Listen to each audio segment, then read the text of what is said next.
Is the Mini-Quad in there? Mm-hmm. So So here's our race yeah. truck. This is where we got the fuel cell mounted. Built those little brackets to mount it with.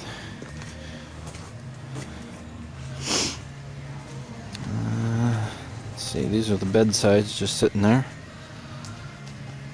Doesn't look like much now, but we're getting there. Here's the rear end.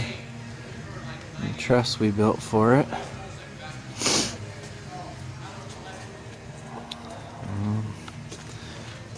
Built the fancy ass door panels today. Look like that. A little bit of polished aluminum. And there's our dash that we built today out of the same stuff.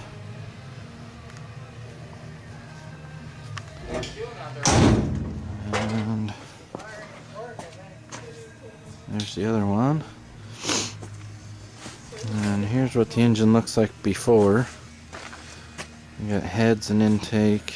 We're going to use that carb though. Might put a new base plate on it. And all this is stock.